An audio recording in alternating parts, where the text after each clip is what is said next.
Hello everyone, આજે આપણે ઓડિટિંગની અંદર ચેપ્ટર નંબર 6 જેનું નામ છે વાઉચિંગ તે સ્ટાર્ટ કરીશું. સૌથી પહેલાં તો વાઉચિંગ એટલે શું? તો કોઈ પણ વ્યવહારના સમર્થનમાં દસ્તાવેજી પુરાવાની તપાસ એને કહેવામાં આવશે વાઉચિંગ. હવે દસ્તાવેજી પુરાવો એટલે શું? ધારો કે આપણો કોઈ બિઝનેસ ચાલે છે અને એની અંદર આપણે 5 લાખ રૂપિયાની ખરીદી કરી છે. 5 લાખ રૂપિયાની ખરીદી કરી હોય અને આપણે એની આમનોંધ પણ કરી નાખી છે એ વ્યવહારની, અને એની આપણે ખાતાવણી પણ કરી નાખી છે. આ બધી વસ્તુ આપણે કરી નાખી છે હિસાબી ચોપડાઓની અંદર. પરંતુ આ વ્યવહાર કેટલો સાચો તેની ખાતરી મેળવવા માટે એનું વાઉચર અથવા તો રસીદ અથવા તો બિલ હોવું જરૂરી છે. એટલે કે કોઈ પણ વ્યવહાર સાચો છે કે નહીં તેની જાણકારી માટે અથવા કોઈ પણ વ્યવહાર કેટલો સાચો છે તેના સાચાપણાની ખાતરી માટે એના સમર્થનમાં દસ્તાવેજી પુરાવો છે જે શું છે? વાઉચર અથવા તો રસીદ અથવા તો બિલ. એને શું કહેવામાં આવશે? વાઉચિંગ. બરાબર. એટલે કોઈ પણ વ્યવહાર થાય છે જે કેટલો સાચો છે તેની જાણકારી માટે એનો પુરાવો હોવો જરૂરી છે. એ વ્યવહારને સમર્થન આપતો પુરાવો હોવો જરૂરી છે. તે પુરાવાને શું કહેવામાં આવશે? વાઉચર. બરાબર. અને એની તપાસને શું કહેવામાં આવશે? વાઉચિંગ. બરાબર છે.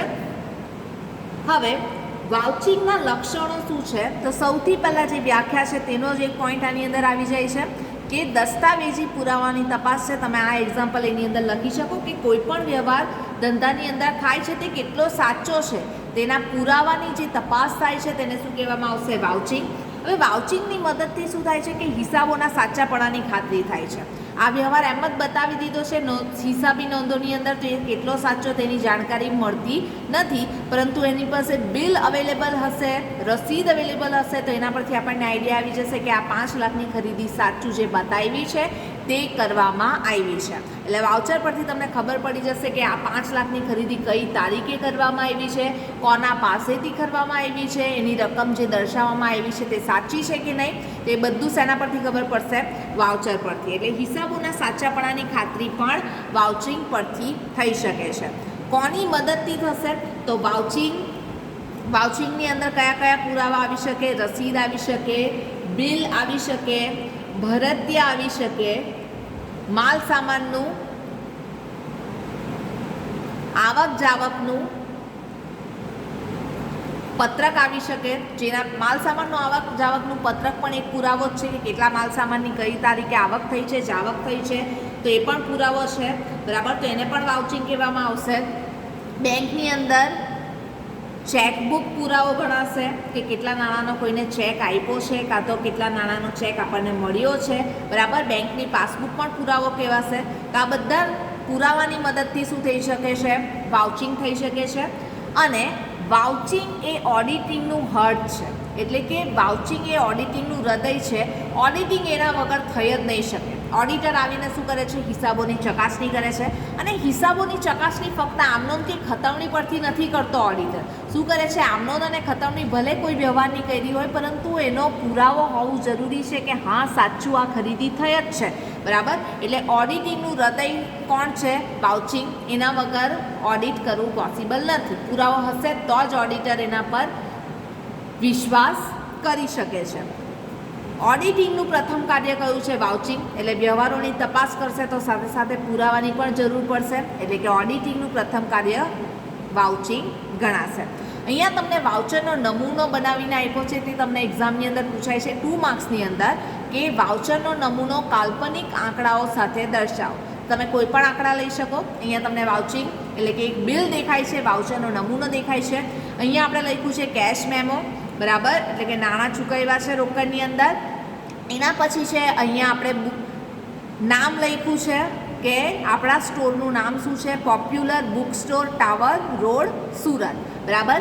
કઈ તારીખ છે? હમણાં હાલમાં ચાલે છે જે તારીખે ખરીદી કરી છે 20/7/2019. કોણે ખરીદી કરી છે આપણી બુક સ્ટોરમાંથી? સરસ્વતી બુક ભંડાર, સ્ટેશન રોડ, નવસારી. અહીંયા લેનાર લખ્યું છે આપણે.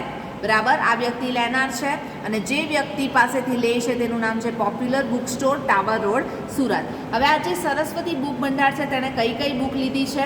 તો સૌથી પહેલાં નાણાકીય હિસાબી પદ્ધતિ અકાઉન્ટિંગની બુક લીધી છે. 10 બુક લીધી છે. એકના 250 રૂપિયા, તો 10ના કેટલા થશે? 2500 રૂપિયા થશે. રાઈટ. વાણિજ્ય વ્યવસ્થા લીધી છે 5 બુક, એકના 140 રૂપિયા, તો 5ના કેટલા થશે 700. અને આંકડાશાસ્ત્રની બુક લીધી છે 10 બુક, એકના 100 તો 10ના 1000. ટોટલ કેટલા રૂપિયાની અમાઉન્ટનું બિલ છે 4200. અહીંયા વર્ડમાં લખ્યું છે ₹4200 પૂરા, ભૂલચૂક લેવી દેવી. બિલ બનાવનાર એટલે આ જે પોપ્યુલર બુક સ્ટોર છે તેનો માલિક કોણ છે પંકજ ગાંધી, અને એને પાછું તપાસનાર કે બુક આ જે બિલ બનાવવામાં આવ્યું છે તે સાચું છે તે તપાસનાર વ્યક્તિ કોણ છે રોહિત ગાંધી. બરાબર. એટલે એક જ બિલની 2 વાર તપાસ થાય છે, એટલે આની અંદર આપણે શું ગણી શકીએ કે આંતરિક અંકુશની પદ્ધતિ વધુ અસરકારક છે. બરાબર. એક જે વ્યક્તિ બિલ બનાવે છે તેના પછીનો વ્યક્તિ પણ એને પાછું ચેક કરીને જ સામેવાળા વ્યક્તિને આપે છે. તો વાઉચરનો નમૂનો તમે કોઈ પણ સ્ટોર લઈ શકો, અનાજની વસ્તુ લઈ શકો, બરાબર, કોઈ પણ વસ્તુ તમે લઈ શકો. આપણે અહીંયા બુકનું એક્ઝામ્પલ લઈ લીધું છે. તો આ વાઉચરનો નમૂનો છે. એટલે જો હવે આ જે popular book store tower road Surat છે તેણે પોતાના હિસાબોની અંદર 4200 બતાવ્યા છે, અને સામે લખી દીધું છે કે સરસ્વતી બુક ભંડાર સ્ટેશન રોડ નવસારી. તો તેનાથી ઓડિટર માની નથી લેતો કે આ વ્યવહાર સંપૂર્ણ સાચો છે. એના માટે આજે પંકજ ગાંધી છે જે સ્ટોરના માલિક છે તેણે બિલ રજૂ કરવું પડશે. આ બધા બિલના વિગતો પરથી ઓડિટર માની લેશે કે આ વ્યવહાર સાચો જ છે. એટલે કોઈ પણ વ્યવહારના સમર્થનમાં દસ્તાવેજી પુરાવાની તપાસને શું કહેવામાં આવશે વાઉચર. એના લક્ષણો આપણે જોઈ ગયા અને વાઉચરનો નમૂનો આપણે જોઈ ગયા. વાઉચિંગના ઉદ્દેશો આપણે શીખીએ. તો વાઉચિંગ કરવાનો ઉદ્દેશ શું છે? તો સૌથી પહેલાં હિસાબી નોંધોની યોગ્યતા, એટલે કે જે હિસાબી વ્યવહારો નોંધવામાં આવ્યા છે તે કેટલા સાચા છે અને યોગ્ય છે તે વાઉચિંગની મદદથી જાણી શકાય છે. એના પછી જો વાઉચિંગ કર્યું હોય તો જે હિસાબી ચોપડાઓ છે તેની અંદર વ્યવહારોની નોંધ યોગ્ય રીતે લખાઈ રહી છે કે નહીં તેની જાણકારી પણ વાઉચિંગથી મળી શકે છે.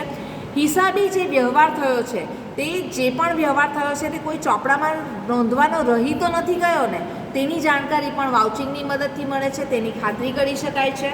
અને જે હિસાબી ચોપડે જે વ્યવહારની નોંધ કરવામાં આવી છે તેના જરૂરી વાઉચરો અસીલ પાસે છે કે નહીં તેની ખાતરી કરવામાં આવે છે. એટલે કે જ્યારે ઓડિટ કરવા માટે ધંધાની અંદર પ્રવેશે છે ત્યારે હિસાબોની ચકાસણી સાથે સાથે હિસાબોના જેટલા પણ વ્યવહારો છે તેને સમર્થન આપતો દસ્તાવેજી પુરાવો એટલે શું વાઉચિંગ, તો તેની પણ તપાસ કરે છે. અને જેટલા પણ હિસાબો લખાયા છે, જેટલા પણ વ્યવહારો લખાયા છે તેનો પુરાવો પણ પોતાના ક્લાયન્ટ એટલે કે અસીલ પાસેથી મેળવી લે છે. બરાબર. વાઉચિંગના ઉદ્દેશો 4 પોઈન્ટ આપણે સમજી ગયા છે. નેક્સ્ટ છે વાઉચિંગનું મહત્ત્વ. હવે વાઉચિંગનું મહત્ત્વ અથવા તો વાઉચિંગના ફાયદા, અથવા તો આ ક્વેશ્ચન 4 રીતે પૂછાઈ શકે છે. એક તો વાઉચિંગનું મહત્ત્વ અથવા ફાયદા. વાઉચિંગ એ ઓડિટર માટે અનિવાર્ય કાર્યપ્રણાલી છે, એટલે કે વાઉચિંગ વગર ઓડિટિંગ પોસિબલ નથી, ઓડિટ કરવું પોસિબલ નથી. અથવા તો વાઉચિંગ એ ઓડિટરનું હૃદય છે, આ પોઈન્ટ આપણે આગળ ડિસ્કસ કરી ગયા છે. અથવા તો વાઉચિંગ એ ઓડિટિંગની કરોડરજ્જુ છે. તો આ બધા પોઈન્ટ્સની અંદર શું ફર્સ્ટ પોઈન્ટ છે એની અંદર હિસાબોની ચોકસાઈની ખાતરી, એટલે કે જ્યારે પણ વાઉચિંગ કરવામાં આવે છે તો ચોપડાઓમાં નોંધેલા વ્યવહારોની હિસાબી નોંધોની ચોકસાઈ તપાસવામાં આવે છે, એટલે કે હિસાબોના સાચાપણાની ખાતરી મેળવવામાં આવે છે. એના પછી છે કે વાઉચિંગ ઓડિટિંગનું પ્રથમ કાર્ય છે, એટલે કે એના વગર ઓડિટ કરવું પોસિબલ નથી. દરેક વ્યવહાર કેટલો યોગ્ય છે, કેટલો સાચો છે તેની ખાતરી મળે છે. બરાબર. એટલે કે વાઉચિંગની પ્રક્રિયાની અંદર જ્યારે પણ ઓડિટરે વ્યવહારની હિસાબી નોંધથી આગળ વધવાનું હોય કે હિસાબી નોંધો એકવાર ચેક થઈ ગઈ છે અને એ વ્યવહાર શેના કારણે થયો છે, એ વ્યવહાર સંપૂર્ણ છે, યોગ્ય છે કે નહીં, આ બધી વસ્તુની જાણકારી એ શેના પરથી મેળવી શકે છે? વાઉચિંગ પરથી. અને જે વ્યવહાર ઓડિટર દ્વારા તપાસવામાં આવે છે તે વ્યવહાર કેટલો અધિકૃત છે. અધિકૃત છે એનો મતલબ શું છે કે એનો લાભ, જે પણ વ્યવહાર થયો છે તેનો લાભ અસીલને મળવો જોઈએ, એટલે કે ઓડિટરના ક્લાયન્ટને મળવો જોઈએ. તો એનો લાભ, જે વ્યવહાર થયો છે તેનો લાભ અસીલને મળે છે કે નહીં, જે વ્યવહાર બતાવ્યો છે જો એમાં રોકડની ચૂકવણી થતી હોય તો ચૂકવણી યોગ્ય વ્યક્તિને થઈ છે કે નહીં, રોકડની આવક થતી હોય તો યોગ્ય વ્યક્તિને આવક મળી છે કે નહીં. બરાબર. તો આ બધી વસ્તુ શેમાં જોવામાં આવશે વાઉચિંગની અંદર. અને કોઈ પણ વ્યવહાર નોંધાયા વગરનો તો નથી, તેની ખાતરી પણ શેના પરથી મળી શકે છે? વાઉચિંગ પરથી મળી શકે છે. બરાબર. એટલે કે ઇન શોર્ટ વાઉચિંગ એ ઓડિટરનું હૃદય છે, વાઉચિંગ એ ઓડિટિંગની કરોડરજ્જુ છે, અને વાઉચિંગ એ ઓડિટર માટે શું છે? અનિવાર્ય કાર્યપ્રણાલી છે. એટલે કે વાઉચિંગ ઓડિટિંગની અંદર વાઉચિંગ વગર કંઈ પણ પોસિબલ નથી.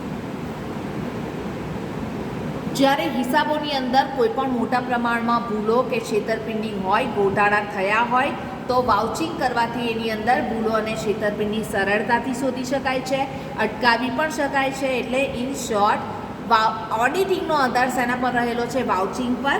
બરાબર. એટલે કે મહત્વનું અંગ ઓડિટિંગની અંદર મહત્વનું અંગ કોણ છે? વાઉચિંગ છે. બરાબર. અને વાઉચિંગની અંદર શું શું તપાસવામાં આવશે? તો કોઈ ધંધાની અંદર કરાર કરવામાં આવ્યો હોય, કોઈ બાહેધરી આપવામાં આવી હોય, ભરત્યું હોય, રસીદ હોય, પાવતીની નકલ હોય. બરાબર.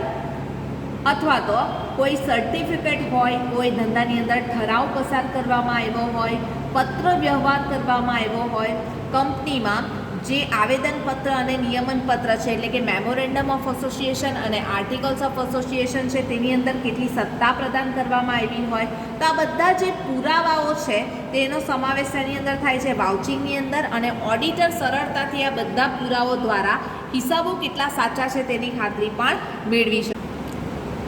વાઉચિંગની અંદર વિશ્વાસપાત્ર તપાસ કરવામાં આવે છે.